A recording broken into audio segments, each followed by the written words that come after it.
오늘의 사연을 시작하기 전에 무료로 하실 수 있는 구독과 좋아요, 알림 설정 한번 눌러주시면 소중한 여러분의 사연을 전하는데 큰 힘이 됩니다. 그럼 오늘의 사연 시작합니다. 장례식장 안이 잠시 고요해졌던 그때였습니다. 문이 쾅 소리를 내며 열렸습니다. 검은 정장을 입은 남자 둘이 들어왔습니다. 가슴에는 검찰청 배지가 반짝였습니다. 박준호 씨 맞습니까? 준호가 벌떡 일어나며 더듬었습니다. 저 내일 오전에 출석하기로. 앞에 서 있던 수사관이 서류를 펼치며 단호하게 말했습니다. 상황이 바뀌었습니다. 피의자 박준호 문서 위조 및 사기 혐의로 지금 당장 동행 조사 실시합니다. 장례식장이 얼어붙었습니다. 지연이 자리에서 일어나 소리쳤습니다. 지금요? 아버지 장례식도 아직 안 끝났는데요. 수사관이 짧게 숨을 내쉬더니 주변을 둘러보고 말했습니다. 유족 여러분께는 죄송합니다. 하지만 도주 우려가 있어 즉시 연행 지시가 내려왔습니다. 준호 얼굴이 하얗게 질렸습니다. 그때 정우 변호사가 앞으로 나섰습니다. 잠시만요. 수사관이 눈을 좁혔습니다. 변호사분이십니까? 네. 고인의 법률 대리인이자 유족 측 변호사 박정우입니다. 고인이 생전에 검찰 측에 이미 여러 서류를 제출해 두셨습니다. 그리고 아직 제출되지 않은 결정적인 서류가 하나 더 있습니다. 결정적이라면 어떤 성격의 문서입니까? 정우가 잠시 준호를 돌아본 뒤 말했습니다.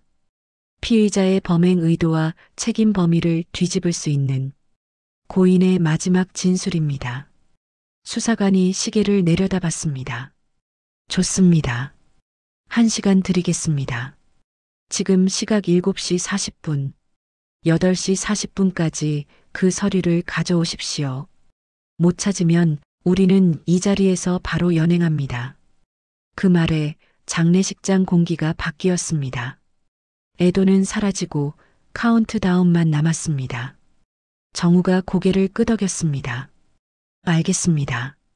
그리고 우리에게 60분짜리 싸움이 시작됐습니다.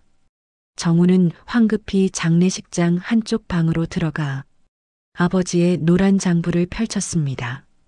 고인께서 뭔가 힌트를 남겨두셨을 겁니다. 그가 마지막 장을 넘겼을 때 작은 메모지 하나가 툭 떨어졌습니다. 노란 포스트잇. 아버지의 익숙한 필체가 보였습니다. 지연아, 너만 알 수 있는 곳에 숨겨뒀다. 내가 어릴 때 숨바꼭질할 때 제일 좋아하던 그곳. 엄마는 몰랐지만 아빠는 다 알고 있었다. 저는 순간 숨이 막혔습니다. 어릴 때 숨바꼭질. 기억이 한꺼번에 밀려왔습니다. 초등학교 3학년 여름. 엄마가 부엌에서 소리치던 날들. 지연아, 또 어디 숨었어? 엄마랑 장난치지 말고 나와. 그때 저는 늘 같은 곳에 숨어 있었습니다. 아버지 집의 작은 다락방, 낡은 가죽 가방들이 쌓여 있는 구석.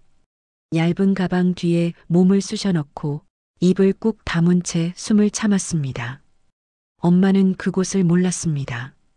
하지만 어느 날 아버지가 조용히 다락방 문을 열고 저를 발견하셨습니다. 거기 있었구나. 아빠, 비밀이에요. 그래. 이건 우리만의 비밀이야. 그 기억과 지금 손에 쥔 메모가 한 줄로 이어졌습니다. 저는 떨리는 목소리로 말했습니다. 다락방이에요. 아버지가 다락방에 숨겨두셨어요. 정우가 고개를 끄덕였습니다. 그럼 시간이 없습니다. 지금 바로 가시죠. 우리는 급히 차에 올랐습니다. 정우가 뒷좌석에서 핸드폰을 보며 말했습니다. 7시 48분입니다. 집까지 15분. 다락방 수색 25분. 되돌아오는 길 15분. 준호가 중얼거렸습니다. 딱 맞춰도 빠듯하네요. 정우가 짧게 대답했습니다. 그래도 가야 합니다.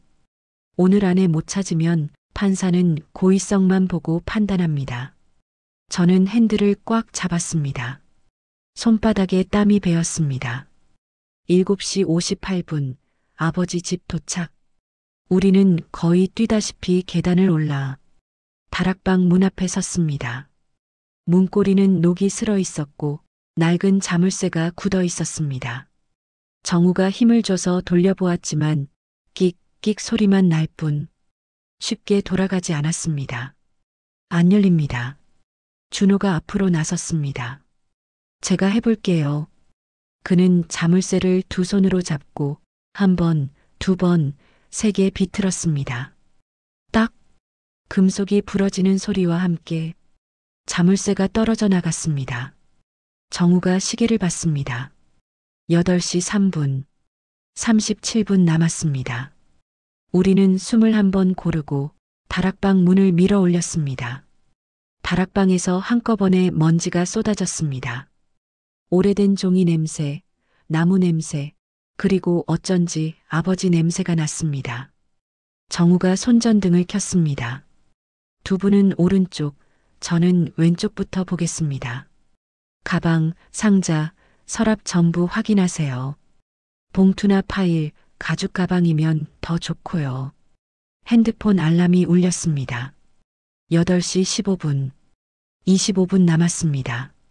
저는 작은 책꽂이 서랍들을 열어보았습니다. 오래된 영수증, 낡은 안경, 바랜 사진들만 가득했습니다. 여긴 아니에요. 정우가 큰 상자를 뒤집었습니다. 여기도 없습니다.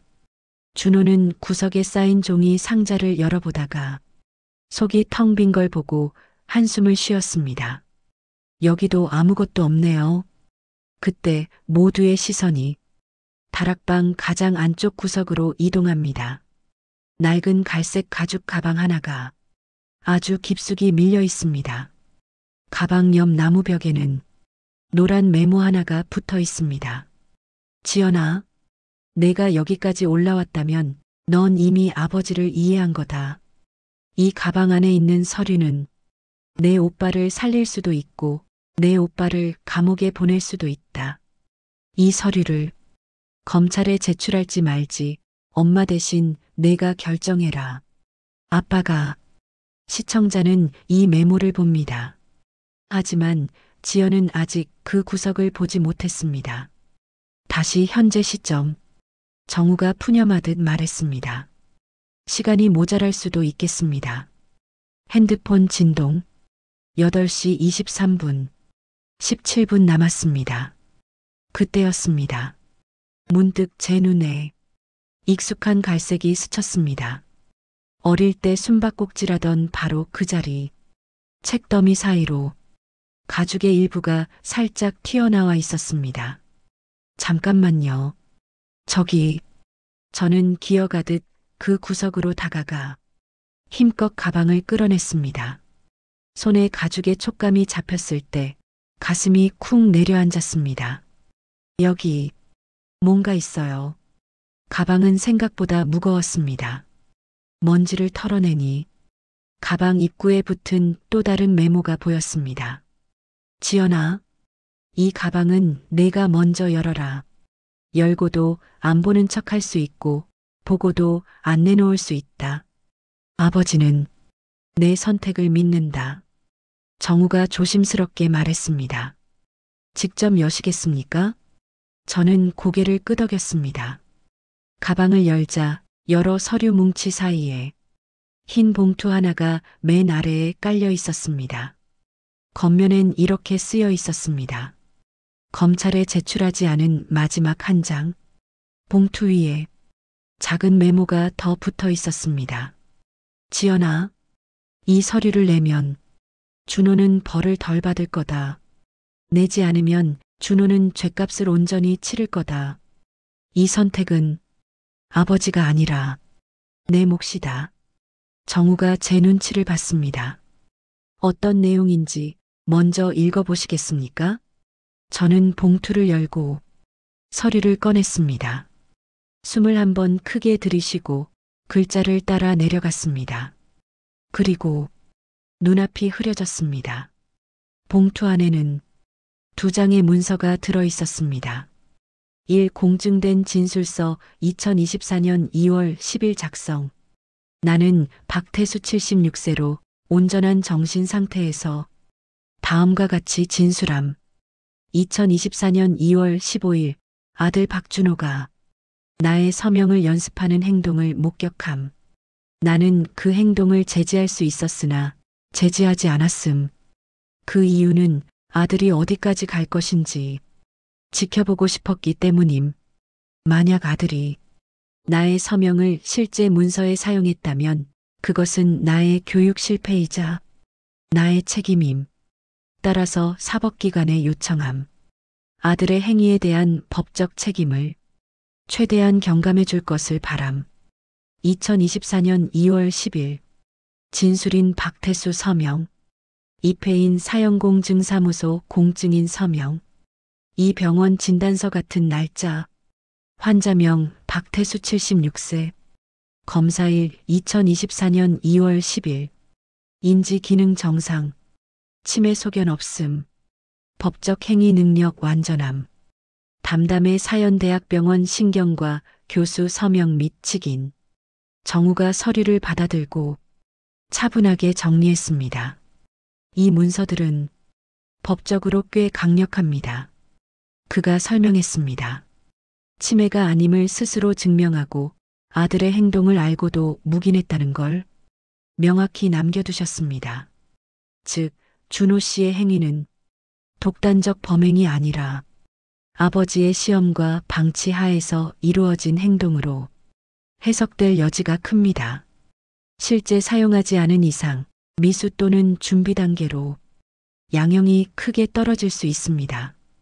그러면서도 정우는 제 손에 들린 메모를 보았고 조용히 되물었습니다. 하지만 그래서 선택은 여전히 지연 씨 몫입니다. 저는 서류를 꼭 쥐고 준호를 바라보았습니다. 오빠, 응, 오빠는 아버지한테 용서받을 자격 있다고 생각해요? 준호는 한참 동안 말이 없었습니다. 그리고 낮게 대답했습니다. 없어. 왜요? 나는 아버지를 숫자로 계산했어. 요양원 6년 월 380만 원 2억 8천. 이런 계산이나 하면서 아버지를 짐으로 봤으니까. 그는 허탈하게 웃었습니다. 나는 내가 감옥 가는 게 맞다고 생각해. 그게 최소한의 책임 같아. 그 말에 가슴이 찢어지듯 아팠습니다. 저는 잠시 눈을 감았다가 다시 떴습니다. 그리고 서류를 꺼내 준호 앞에 내밀었습니다. 오빠, 아버지는 오빠를 완전히 버리지 않으셨어요. 준호가 떨리는 손으로 서류를 받았습니다. 글자를 한 줄 한 줄 따라가던 그의 눈에 눈물이 차올랐습니다. 아버지, 끝까지 저 편을 들어주셨네요. 저는 조용히 말했습니다. 이건 아버지가 준 마지막 기회예요. 이 기회를 어떻게 쓸지는 이제 오빠 몫이에요. 준호는 마지막 줄까지 읽고 나서 종이를 가슴에 끌어안았습니다. 도망 안 갈게. 피하지도 않을게. 받을 벌은 받되 아버지가 남겨주신 이 기회는 절대 헛되게 안 쓸게. 정우가 시계를 봤습니다. 8시 32분. 8분 남았습니다. 이제 검찰청으로 가시죠. 검찰청 조사실. 흰 책상, 의자 2개, 녹음기 하나. 준호는 정면을 바라보고 앉아 있었습니다. 수사관이 서류를 넘기다 말고 아버지 진술서와 진단서를 유심히 보았습니다. 이 서류들 정말 피의자 부친이 직접 준비한 겁니까? 정우가 대답했습니다. 네.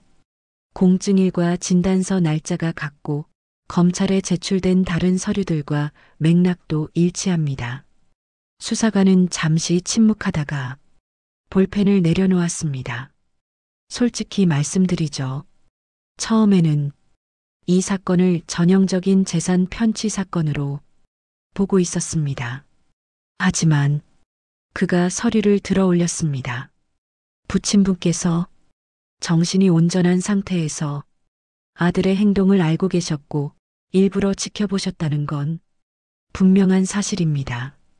게다가 실제 재산 이전은 이루어지지 않았고 피해액도 발생하지 않았습니다. 수사관이 준호를 똑바로 바라보며 말했습니다. 그래서 현재로서는 불구속 수사로 전환합니다. 다만 법적 책임이 완전히 사라지는 것은 아닙니다. 추가 조사와 함께 사회봉사 및 손해배상 절차도 함께 진행될 겁니다. 준호가 고개를 깊이 숙였습니다. 감사합니다. 주신 기회에 절대 가볍게 여기지 않겠습니다. 수사관이 마지막으로 덧붙였습니다. 그리고 한 가지만 더. 당신 아버님, 이런 서류 준비하시면서 상당히 힘드셨을 겁니다. 보통 부모들은 이 정도로까지 자식을 위해 기록을 남기지 않습니다. 그 말에 준호의 눈물이 또렷이 떨어졌습니다. 네, 알고 있습니다. 검찰청을 나왔을 때 이미 해는 많이 기울어 있었습니다. 우리는 조용히 차에 올랐습니다. 모두 말이 없었습니다. 정우가 뒷좌석에서 아버지의 가죽 가방을 다시 열어보더니 고개를 갸웃했습니다. 이상하네요. 제가 물었습니다. 뭐가요? 고인께서 남기신 서류들은 항상 짝을 이뤘습니다. 아버님 본인에 대한 서류와 어머님 관련 서류. 그런데 이번에는 아버님 서류만 있고 어머님 건이 보이지 않습니다. 저는 숨을 멈췄습니다. 어머니 서류요? 정우가 가방 안쪽을 손가락으로 더듬어 보았습니다. 그때 가방 안쪽 바닥에서 딱딱한 무언가가 손끝에 걸렸습니다. 잠깐만요. 여기 이중 바닥이 있네요. 그가 조심스럽게 안감을 젖히자 숨겨진 작은 포켓이 나타났습니다. 그 안에서 작은 USB 하나와 접힌 메모지가 나왔습니다. USB에는 조그만 글씨로 이렇게 적혀 있었습니다. 너희 어머니의 마지막 비밀. 메모지에는 어머니 필체가 선명했습니다. 지연아, 준호야. 내가 너희 아버지와 결혼한 진짜 이유를 이제 말해줄게. 이 이야기까지 듣고 나면 너희는 아버지를 다시 보게 될 거야. 그리고 너희 자신도 조금은 다르게 보게 되겠지. 엄마가. 저는 그 자리에서 메모를 꼭 쥔 채 말을 잃었습니다. 아버지의 장부, 아버지의 진술서, 아버지의 면죄부. 그리고 이제 어머니가 숨겨둔 마지막 이야기. 차 안은 조용했지만 우리 각자의 머릿속에서는 또 다른 카운트다운이 시작되고 있었습니다. 엄마는 왜 그 사람과 결혼했을까? 화면이 천천히 어두워집니다. 오늘의 사연 어떠셨나요? 구독자분들의 생각을 댓글로 편하게 나눠주세요. 이 아름답고 따뜻한 사연이 널리 알려질 수 있도록 공유해 주신다면 여러분의 일상에도 기분 좋은 일이 생길 거예요. 지금까지 시청해 주셔서 감사합니다.